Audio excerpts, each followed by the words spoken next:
Buyamina. Malakas yung signal.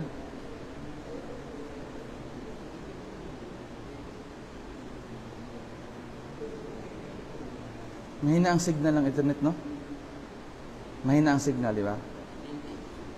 20?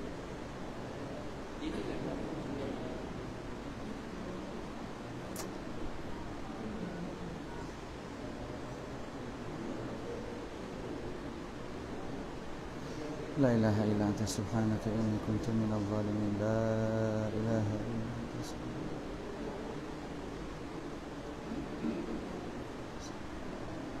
wala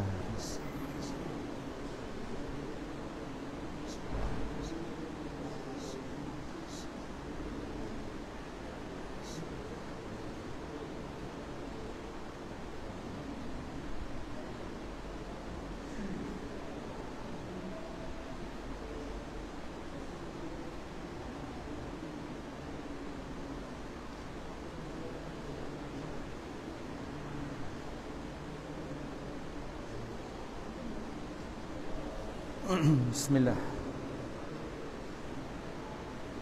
Bismillahirrahmanirrahim. Alhamdulillahi rabbil alamin. Wa sallallahu wa sallam wa baraka ala nabiyyina Muhammad wa ala alihi wa sahbihi ajma'in. Amma ba'd. Fa nas'alu Allah al-'azim rabbal 'arsh al-karim fi hadhihi al-laylah, laylat al-ithnain, an yarzuqana da'iman al-ikhlas wa sidqa fi al-qawli wal 'amal, wa an yazidana min at-tawfiq wa as-sadad wal barakati wa najah والخشية لله بالسر والعلانية إنه ولي ذلك والقادر عليه. أولا أشكر بعد أن أشكر الله جل وعز جماعة هذا المسجد أن فتح لي بابا من أبواب الخير، وهو أن أكون متحدثا بين أمامكم في هذه الليلة المباركة على إذن من شيخنا فضيلة الشيخ مسلم أميريل وفقه الله وسدده ورعاه. Ganyong gabi, dalangin ko sa Allah subhanahu wa ta'ala, itagalog ko na lang, na naway pagkalooban niya tayo palagi ng ikhlas at katapatan sa ating mga pagsasalita at sa ating mga gawain. Naway pagkalooban tayo ng Allah subhanahu wa ta'ala ng tawfiq, ng katatagan sa ating pananampalatayang Islam hanggang sa oras ng ating kamatayan.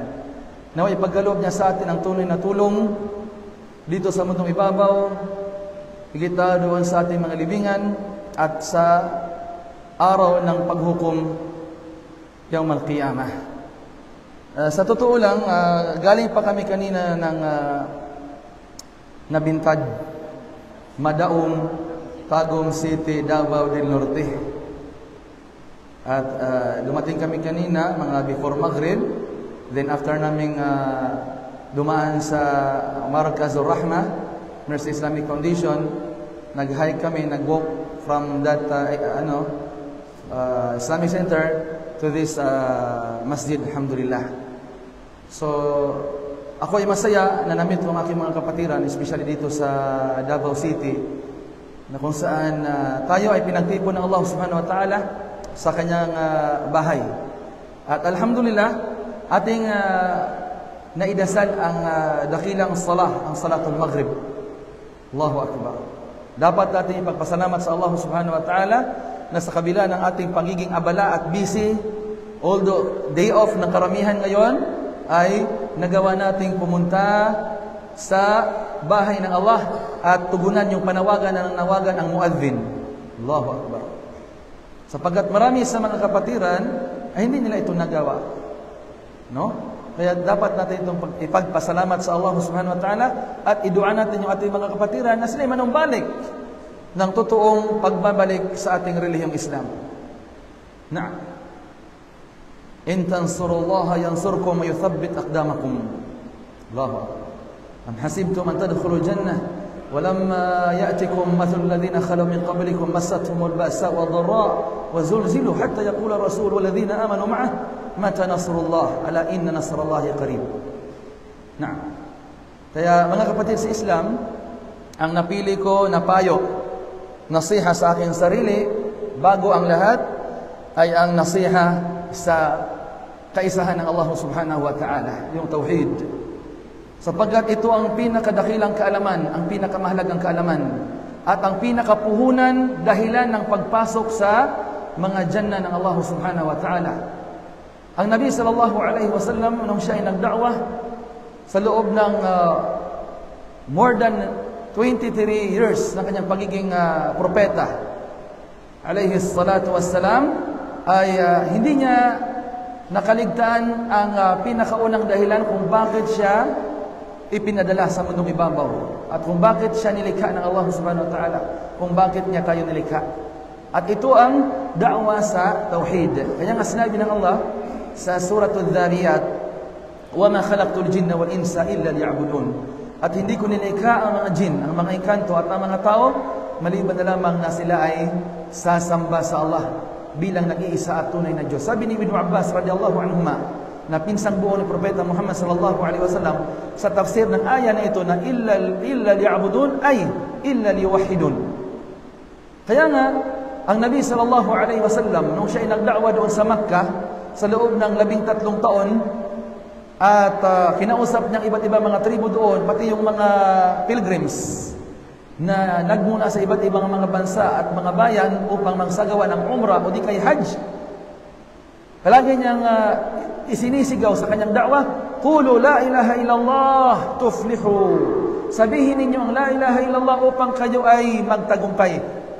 Success in this world and of course doon sa hereafter. Bakit? Dahil yan yung puhunan ng ating tagumpay. Yan yung susi ng pagpasok sa Islam. Yan yung susi ng pagpasok sa Jannah. Kaya nga naman sinabi niya sallallahu alaihi wasallam, "Man qala la ilaha illallah khalisan min qalbihi dakhala Jannah." Sino mang magsabi ng la ilaha illallah na sincere, taos puso, mula sa kanyang puso, siya ay papasok ng Jannah. Sa ibang riwaya na tinakhrij ni Imam Muslim sa kanyang sahih, "Man qala la ilaha illallah sadiqan min qalbihi dakhala al-jannah." Sino man magsabi ng la ilaha illallah na tapat mula sa kanyang puso, siya ay papasok ng paraiso. Allahu Akbar. Kaya nang inutusan ni Propeta sallallahu alaihi wasallam si Mu'adh bin Jabal na isang binata na kabilang sa mga ulama ng mga sahaba, ano ang kanyang inutos sa kanya niyang siya ipinadala doon sa Yemen, sa Dawlatul Yaman? "Ya Mu'adh, innaka sata'ti qauman ahla kitabin, fa awwalu ma tad'uuhum ilayhi ila an yashhadu an la ilaha illallah wa anni rasulullah." Yan yung unang riwaya. O Mu'adh, tunay na ikay darating sa pamayanan na kung saan sila ay mga ahlu kitab, mga Hudyo at mga Kristiyano, mga pinagkalooban ng aklat ng Allah. Mga Hudyo ang Taurah, the laws, ang mga Kristiyano ang Injil, yung magandang balita. Kaya ang pinakauna na iimbita mo sa kanila, ianyaya mo sa kanila ay ang yashhadu an la ilaha illallah wa anni rasulullah, na sila ay sasaksi na walang ibang Diyos ang dapat sambahin maliban sa Allah at na ako ay sugo ng Allah. Yan yung unang riwaya sa hadith na ito na sahih. Pangalawang riwaya, ila ay ya'budullah, sila isasamba sa Allah, ibadah. Pangatlong riwaya, ila ay yuwahhidullah, na sila ay magtauhid sa Allah subhanahu wa ta'ala. At inyong dahilan kung bakit ibinaba ang lahat ng mga kutub as-samawiyah. At inyong dahilan kung bakit ipinadala ng Allah, kung bakit niya ipinadala ang humigit kumulang more than 120,000 na mga anbiya alayhimus salam. Sumakanila nawa ang kapayapaan at mga pagpapala at mga biyaya ng Allah subhanahu wa ta'ala.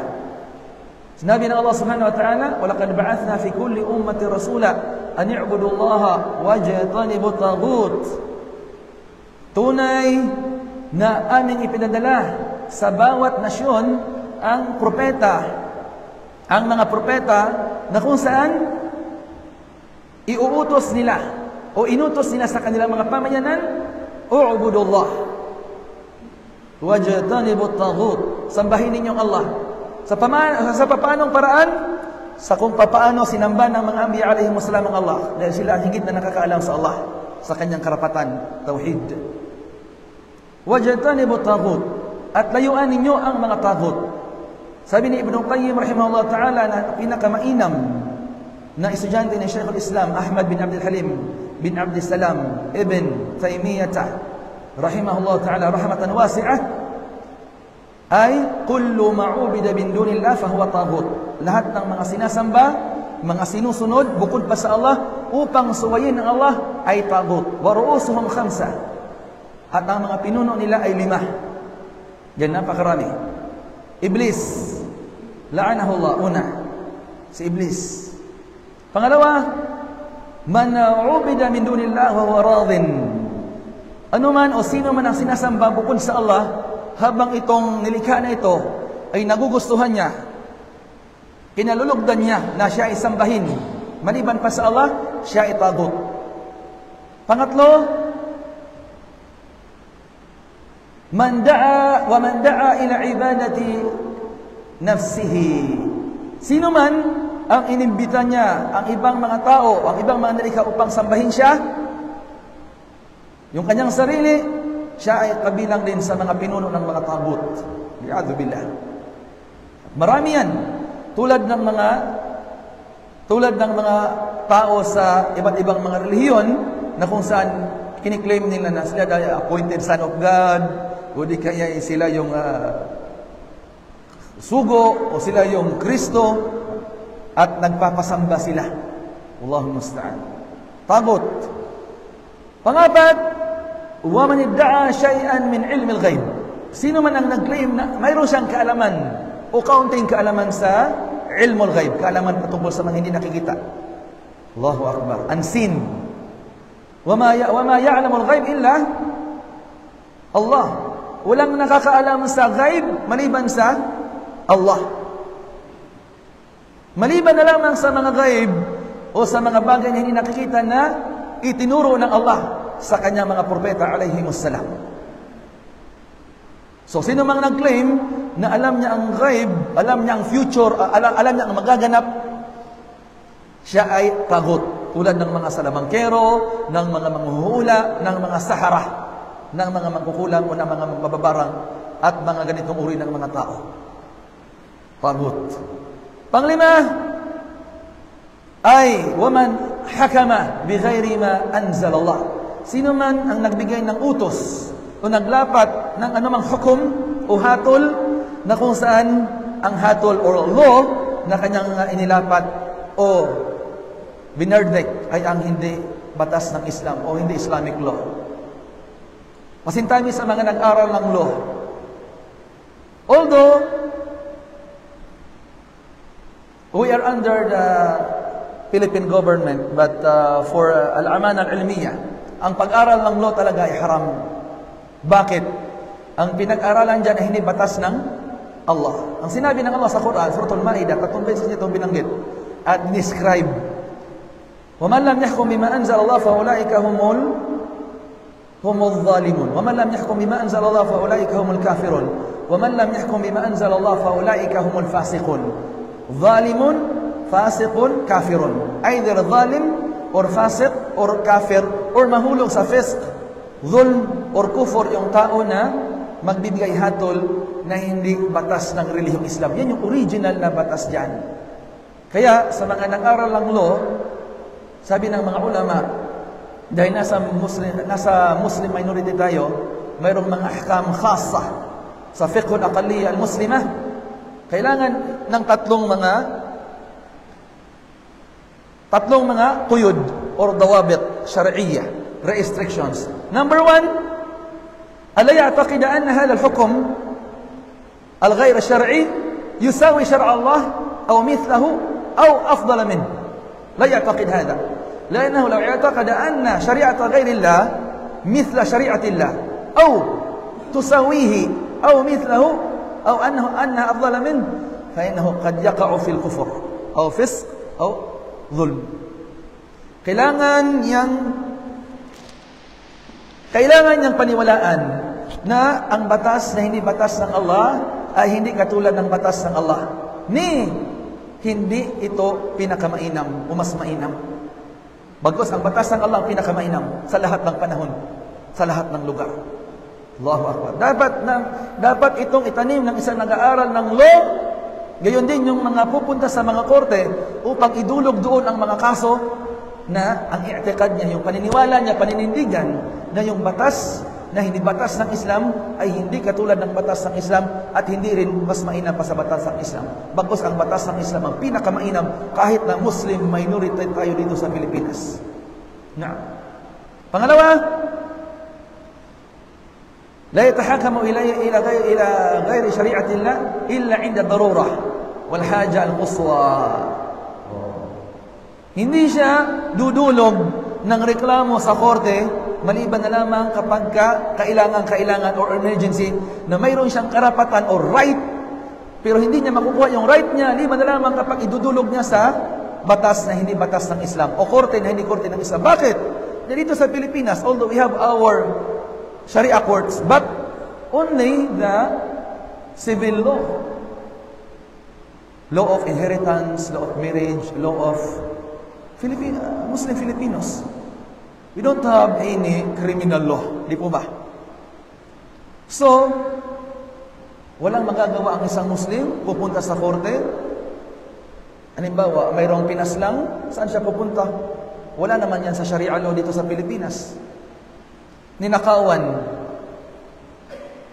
Wala siya magagawa. Limang pupunta sa mga batas na hindi batas ng Islam. Korte na hindi korte ng Islam. Allahul musta'an. So, mapipilitan siya. Napipilitan namang. Allahu Akbar. Pangatlo, mga kapatid sa Islam, bukod pa sa i'tiqad at yung lidarura wal haja, ay kailangan niya na pangalagaan yung kanyang puso. Naam. Kung ang Nabi sallallahu alaihi wasallam, ilang beses niya binabanggit ang istighfar at taubah, araw-araw, gabi-gabi. Sa ibang riwaya, 70 times. Sa isang riwaya, more than 100 times. Wallahi inni la astaghfirullah wa atubu ilayhi fi yawmin wa layla akthar min 100 marra. Sumpaman sa Allah, ako humihingi ng kapatawaran at nagbabalik loob sa Allah sa araw at gabi ng higit pa sa 100 beses. So, dahil kasalanan ang pagdulog sa mga korte na hindi korte ng Islam at hindi pinapatupad ang batas ng Islam doon, kailangan natin pangalagaan yung ating iman, yung ating pananampalataya, yung ating mga puso na hindi mafitnah. Dua, ya muqallibal qulub, thabbit qalbi ala dinik. Allahumma musarrifal qulub, sarrif qulubana ala ta'atik. Ya Allah, na ikaw ang nagbabalik-baliktad ng mga puso, patatagin mo ang aking puso sa iyong relihiyong Islam. At ikaw na kumukontrol ng mga puso, patatagin mo ang aming mga puso sa pagsunod sa iyong mga batas at pag-iwas, paglayo sa iyong mga ipinagbabawal at mga bagay na kung saan hindi mo kinalulugdan, o aming Panginoon na Allah. Yung dua. Kaya nga si Anas radiyallahu anhu kana Rasulullah sallallahu alaihi wasallam yukthiru min hadha ad-du'a, ya muqallibal qulub thabbit qalbi ala dinik. Naam. Pangalawa, mga kapatid sa Islam, babalik tayo sa paraan ng Nabi sallallahu alaihi wasallam.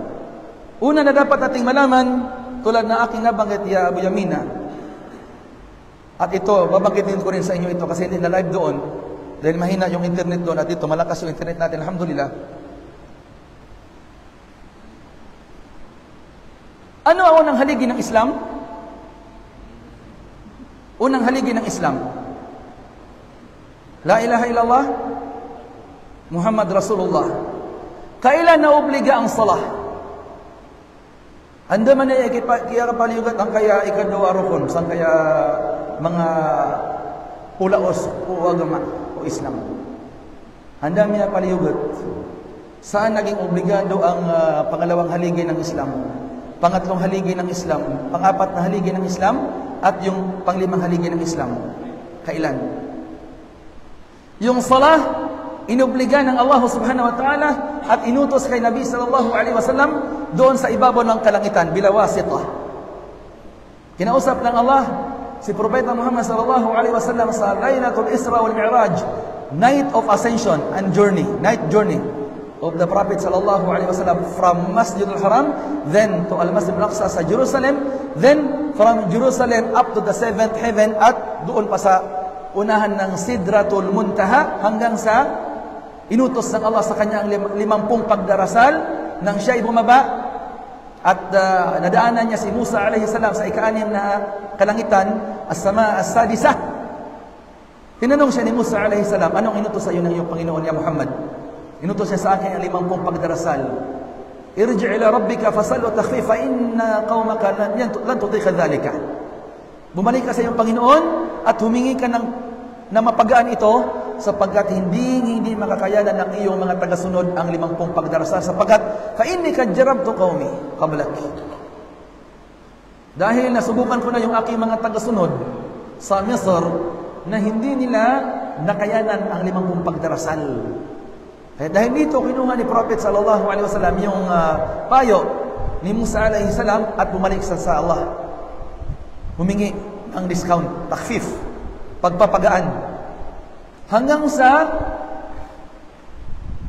ibinabaan ng Allah subhanahu wa ta'ala, ginawa niyang 10 na mga pagdarasal. Bumalik si Musa alaihi salam, bumaba. Ganun din yung tanong ni Musa alaihi salam. Bumalik ka sa iyong Panginoon at humingi ka ng pahintulot na ito ay babaan pa ng Allah, sapagkat ang iyong ummah, ang iyong mga tagasunod, ang iyong nasyon ng Muhammad ay hindi nila makakayanan ang 10 pagdarasal sa buong maghapon. Bumalik ang Nabi sallallahu alaihi wasallam sa kanyang Panginoon na Allah at humingi ng takhfif, pagpapagaan. At ito ang pangatlong pagsasabatas, yung 5 pagdarasal. 2 rak'a sa Fajr, 4 rak'a sa Dhuhr, 4 rak'a sa Asr, 3 rak'a sa Maghrib, at 4 rak'a sa Isha or Atama. In the total of 17 rak'a. Nang bumaba ang Nabi sallallahu alaihi wasallam, tandaanan niya sa pang-anim na kalangitan si Musa alaihi salam, yun pa rin yung sinabi ni Musa alaihi salam, humingi ka ng pagpapagaan sa iyong Panginoon Muhammad, bumalik ka sa kanya. Anong tugon ni Prophet sallallahu alaihi wasallam? Inni qad istahyaytu min Rabbi. Tunay na ako ay nahiya na sa aking Panginoon. Kaya't fanada munadin, inni idha qadaytu qadaan fala maradda lah. At mayroong nanawagan at nagsabing, kapag ako ay nagsabatas ng isang batas, ay hindi na kailanman ito magbabago pa. Wa innahu 5 fi 50. At tunay na iyon ay 5 beses sa pagdarasal, ngunit yung kanyang gantimpala ay 50. Allahu Akbar. Fa innal hasana bi'ashri amsalha. Allahu Akbar.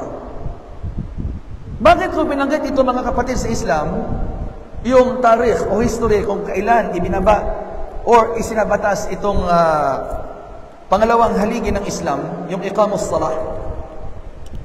Pagkatapos ng shahada la ilaha illallah wa anna Muhammadan abduhu rasuluh, na unang haligi ng Islam sa 5 mga haligi, sapagkat dito natin malalaman kung gaano kahalaga ang akida at tauhid.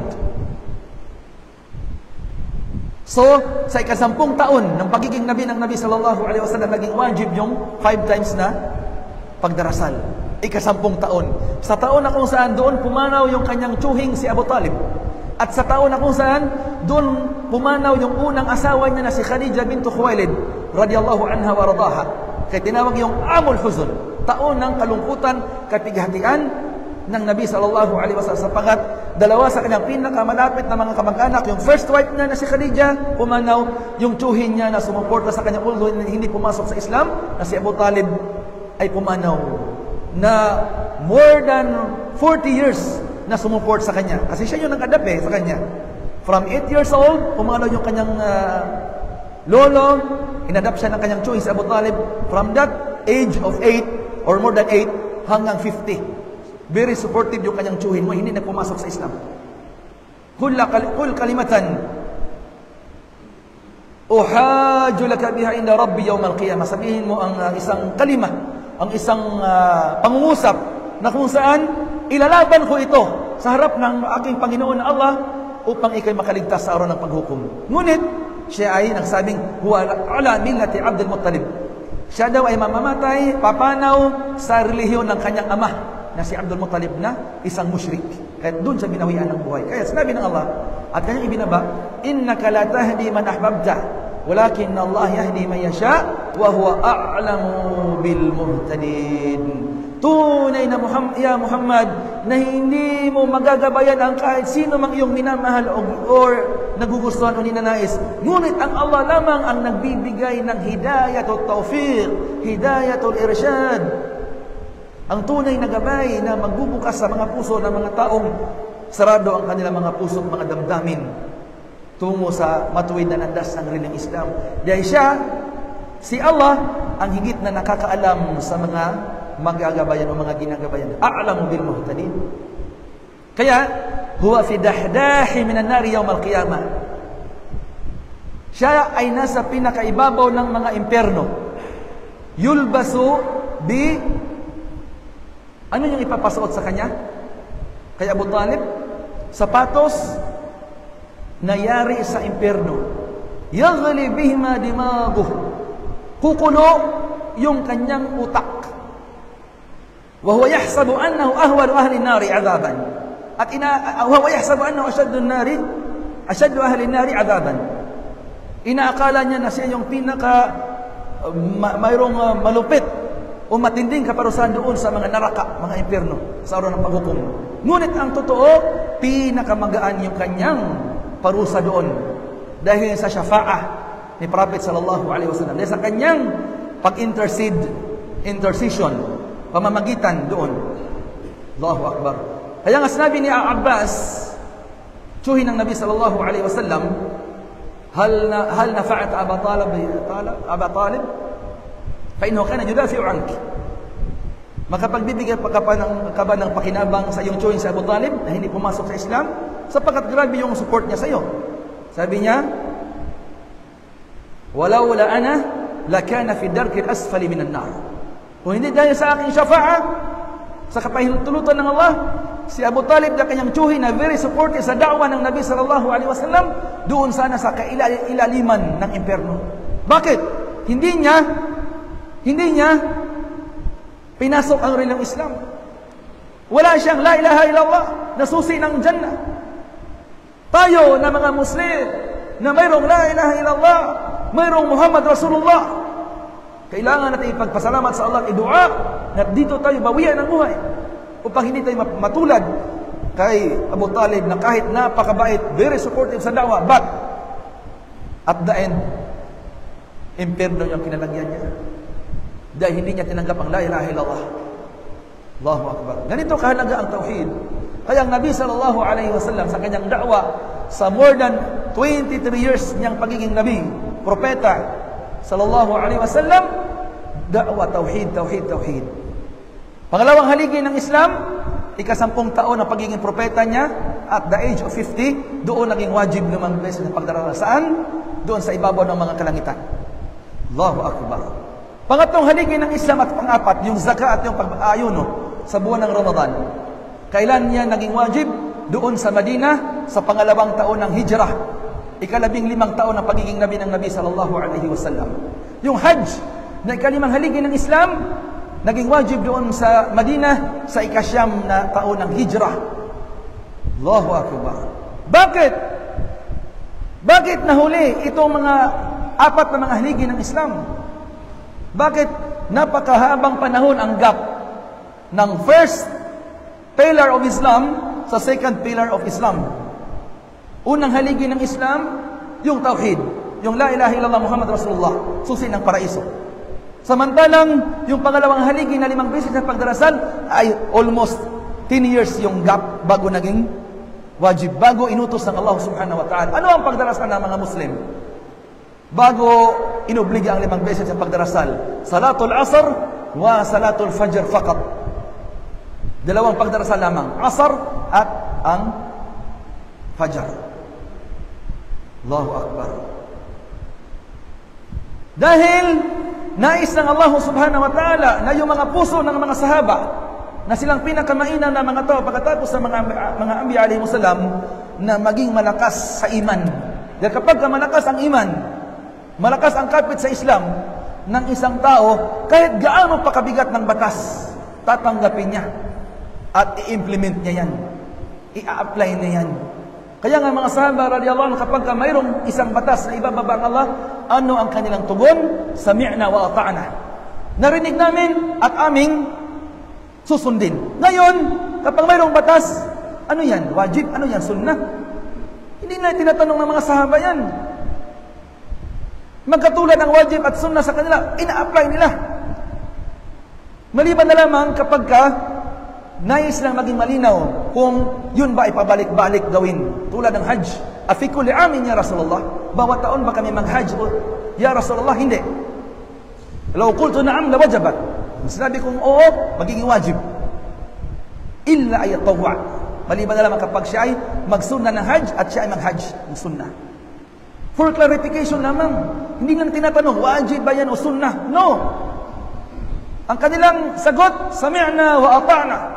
Narinig namin at aming susundin. Ganito ang mga sahaba. Kaya nga naman, kahit buhay pa sila, so Allah subhanahu wa ta'ala na miyagrida akhiran. So Allah subhanahu wa ta'ala. Nasiran mambo, niakira daan Allah subhanahu wa ta'ala. Naso mga surga Allah subhanahu wa ta'ala na minitatapiran.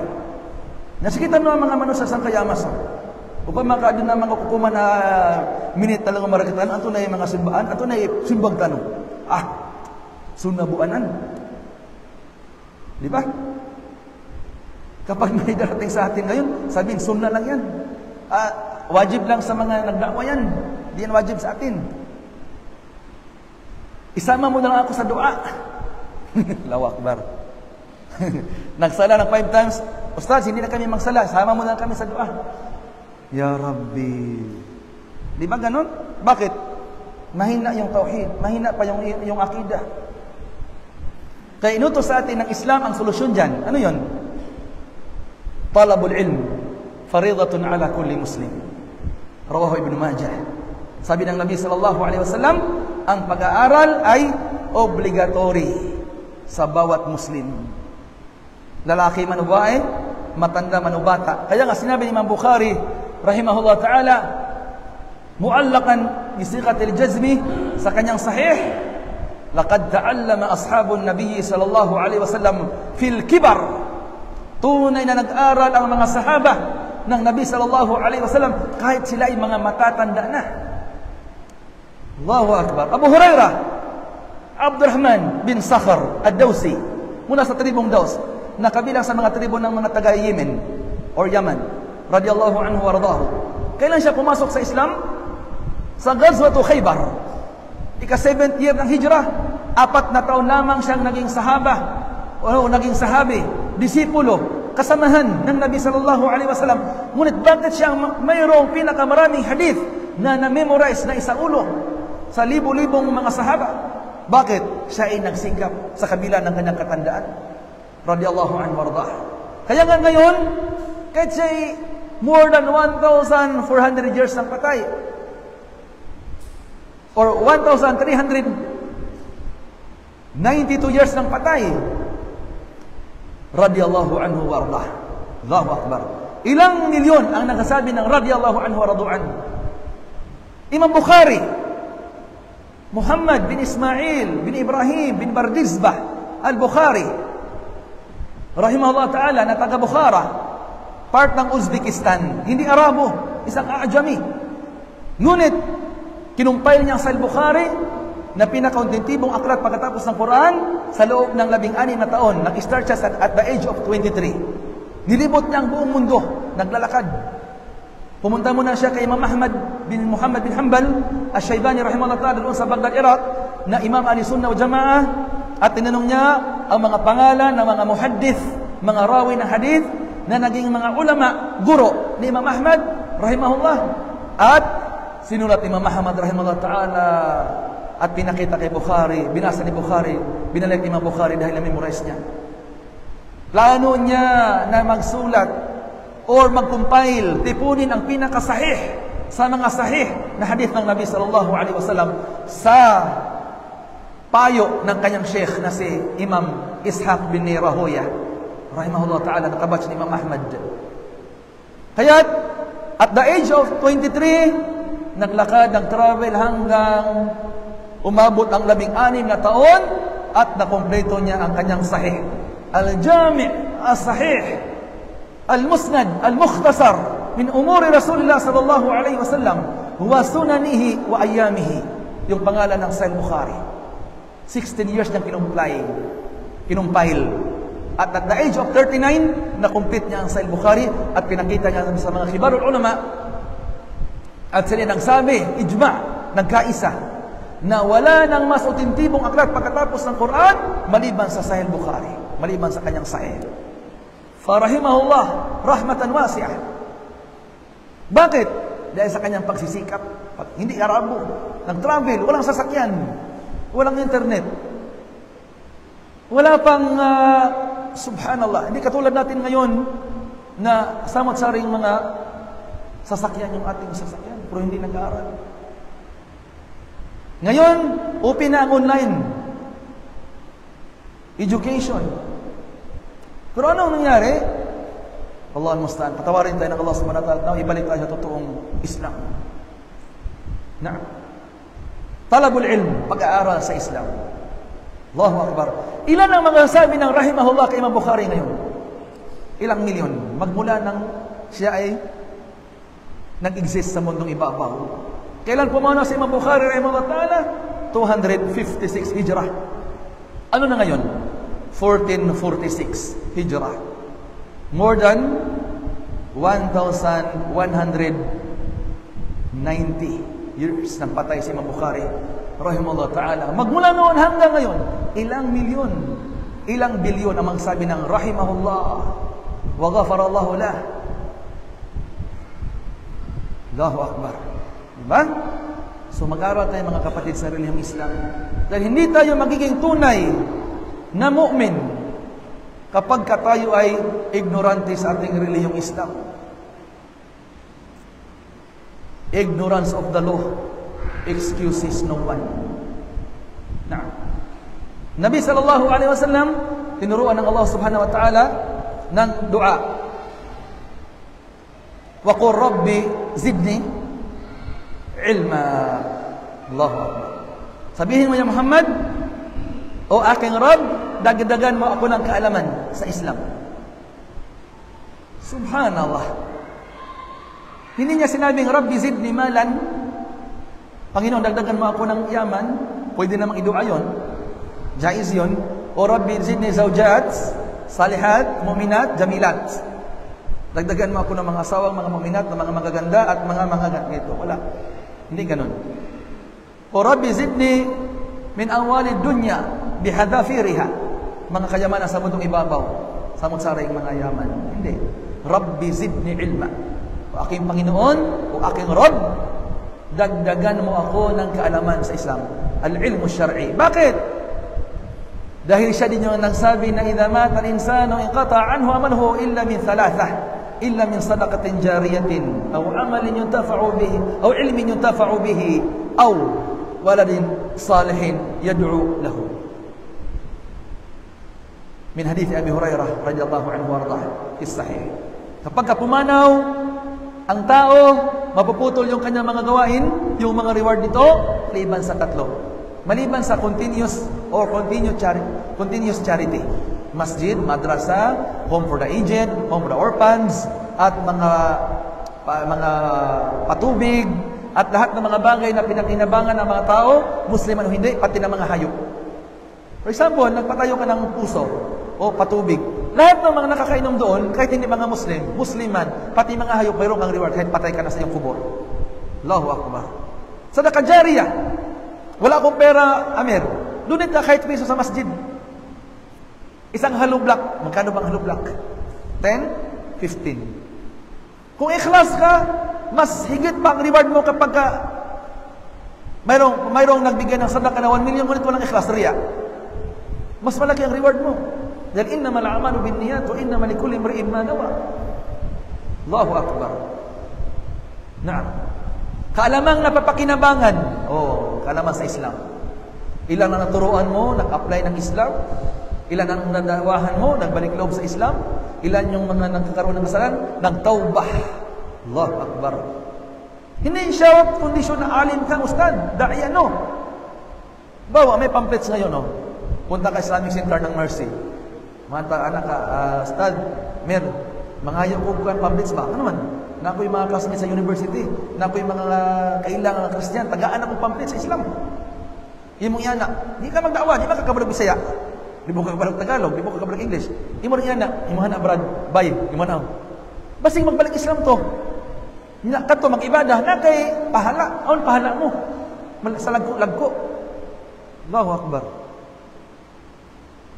Hanggang yaumul qiyamah. Subhanallah. Aw waladin salihin yadula. Matuwid na bata na nagdudua para sa iyo, yung bata na salih. So yan ay matitipon sa madrasah. Pag sponsor ka, nagpaaral ka ng bata sa Islam, tuloy-tuloy ang iyong gantimpala kahit patay ka na sa iyong kubur. Dalangin natin sa Allah subhanahu wa ta'ala mga kapatid sa Islam, na naway nakapulot tayo ng aras sa gabing ito. Ako ay lubos na napapasalamat sa mga jamaah dito sa inyo, sa inyong masigasig na pakikinig kahit na kayo ay day off, no? MashaAllah. Allahu Akbar. Ni'man ng Allah subhanahu wa ta'ala. Barakatan kayo ng Allah subhanahu wa ta'ala, pagkalooban ng mga blessings. At dalangin ko sa Allah subhanahu wa ta'ala na kayo ay makikita-kita doon sa mga jannah ng Allah na tumitingin sa dakilang mukha ng Allah. Habang tayo ay ala sururi mutakabilin, nadhirina ila wajhi Allahil Karim. Na'am, yawm al-qiyamah. Wallahu ta'ala alam, wa sallallahu wa sallam wa baraka ala nabina Muhammad wa ala alihi wa sahbihi ajma'in. Barakallahu fikum wa jazakum khairan ala husni istima'ikum wa insatikum ikhwati al-kiram wal akhawat. Wassalamu alaikum warahmatullahi wabarakatuh.